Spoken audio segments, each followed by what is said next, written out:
I sent the BiPap here, BiPap. Okay, here we go. Right now, the inspiratory pressure is going to be about 30, right? 29 to 30. And the expiratory pressure is going to be about 10. So if the person, every time they breathe, they get those values. Now, I will tell you that's probably a little outrageous for clinical. So I'll try to set it somewhere closer to what you would see in the clinical setting. I got a question. Go ahead. Please. So you're saying when the patient breathes, they're getting the number that, they're getting this number that you're setting it up to, right? Their expiratory pressure will be about 5. Okay. Their inspiratory pressure will be, currently it's going to be almost 30. Okay. Okay. You can see that this goes back to 5 or 6, right? No breathe, no breath. Person breathes in. Every time they breathe in, they get a positive pressure breath of 30. Okay. Are you okay? Yeah, so that's expiratory. That's when they breathe in, that is expiratory, right? No, inspire.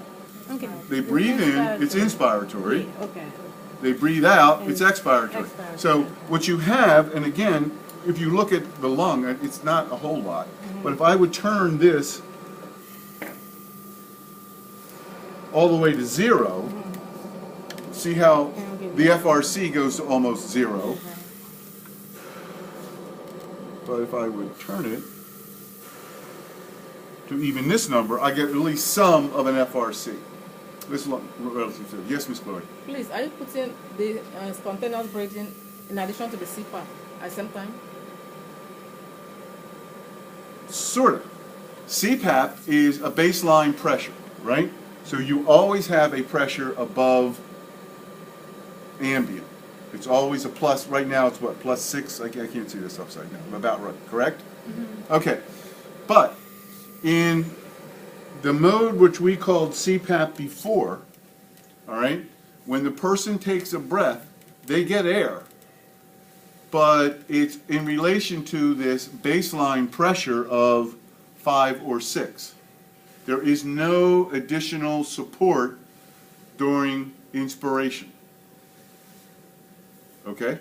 It is the same as right now you breathe in and out at an ambient pressure of 0. Right? If you somehow could get your lungs or in this room up to +5, then you would breathe, you would determine all your volume, but it would be slightly above ambient. So your FRC would go up, but you determine all your tidal volume. That is what CPAP does. The pressure really, and if you look at the manometer, this one, it really doesn't change much during inspiration, only 1 or 2. The same as yours does during normal breathing. However, if you turn this to upside down, do me a favor, Mr. Okich, turn this down 1 to where it says spontaneous. See the knob? This knob here. Down towards the ground, 1. And it should say spontaneous. There should be a light on that says spontaneous, right? Yeah. Okay, what happens now is when the person breathes, they still have that same distending pressure of 5. But now, when they take a breath, there is a volume provided, lung gets bigger, to reach a pressure of 30, right? So that is an IPAP of 30 and an EPAP of, what, 5 or 6? We good?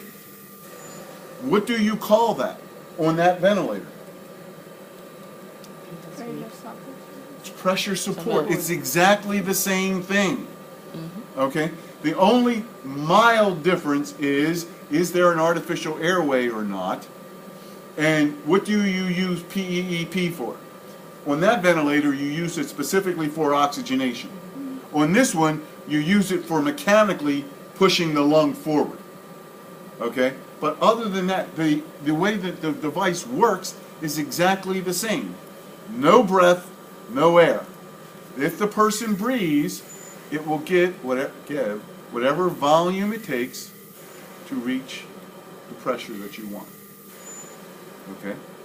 So what they would generally do is set the EPAP or PEEP at 5 and increase the pressure support level up to usually about 15 is as high as they need to go. All right? And see if that resolves the apnea and the desaturations. Now, it will resolve the desaturations as long as the patient continues to breathe. If they have obstructive sleep apnea, will they continue to make respiratory efforts? Yes. Correct. If they have central sleep apnea, they won't. They have a problem when they go to a certain level of sleep that their medulla doesn't say, excuse me, take a breath. All right? So in that level, you have two options. Okay? Miss Keisha, you, Scott. All right.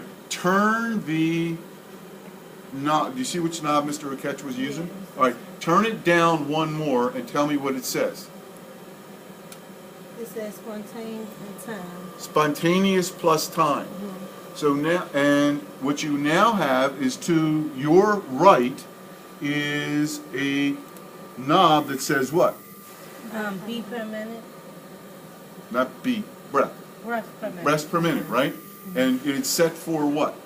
It is set for. It's set for Almost 5. about 5. About 5, right? So that means that every 5 seconds, and if you want to look at a clock, all right, no, excuse me, 5 times a minute, every 12 seconds. I'm sorry, that was me, that was me. Okay. Now, okay, every 12 seconds, it gets a breath. It provides a breath. Now, if the person breathes in addition to that, you okay? Yeah. I tried counting. I was already Me on 9. too. Breathing.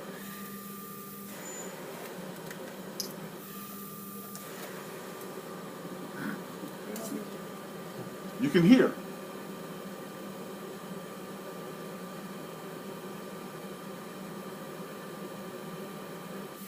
Breath.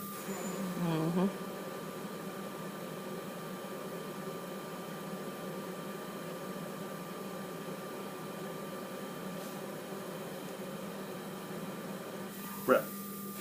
Okay? So you can hear, so every 12 seconds or 5 times a minute, the machine gives the person a breath.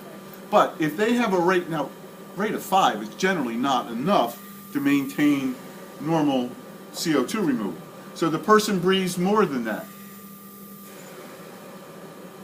What you will see is that continues to give breaths, correct? At exactly the same level as before. Correct? So your PIP is 30 or IPAP is 30, correct? Is that correct? Yes. And your EPAP or PEEP is 5. What is this called? The machine gives you a fixed number of breaths. That BiPap will break, right? Yeah, what's that called? Ain't it like No. Synchronous. Not quite. No, it's It's not. closer. It's sort of. It could be to assist control or IMV with pressure support. I was thinking SI. Okay, it's either you could say it as assist control SIMV. since the PIP is always the same. Oh, because with IMV you can set your tether into anything. You can go above the respiratory You can rates. go. You can set your own rate. A minimum. Now you set a minimum rate 5, but you can go above that. And now every breath is a positive pressure breath because we're in pressure support. Is this clearing up all of your questions from before class? Yes. Okay. Are we good? So now, frequently what they will do is, excuse me, set the rate at about 6. Why? Because how do you measure desaturations or apnea as more than 10 seconds? Right? So they'll let the person have no breath for 10 seconds.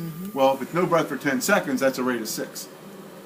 So they might set it for 6, and if the person breathes at 15 times a minute, that's fine. If they only breathe at 6, you're guaranteed 6. But they cannot go below. They cannot go below Islam or whatever you have set. Are we good? Yeah. Okay. So Yes, ma'am. if they had more CO2 that they need to remove, Uh-huh. then they can increase that tidal volume. The rate. I meant the rate, increase that rate to Correct. Assuming they have a working medulla, you are correct. You know, if their CO2 builds up and their medulla figures this out, then they would increase their rate.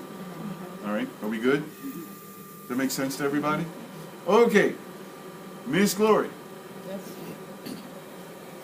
turn the same knob down one more and tell me what it says. IPAP. Time. Oh, time. Timed. Spontaneous time. No, it just say time. It only says time. Okay. Why that is important is we now have a rate of about 5, correct? All right. Now the person tries to breathe. Do they get a pressure support breath? No. So what is this timed the equivalent of? Synchronized. Not synchronized. I'm sorry. Control. Control.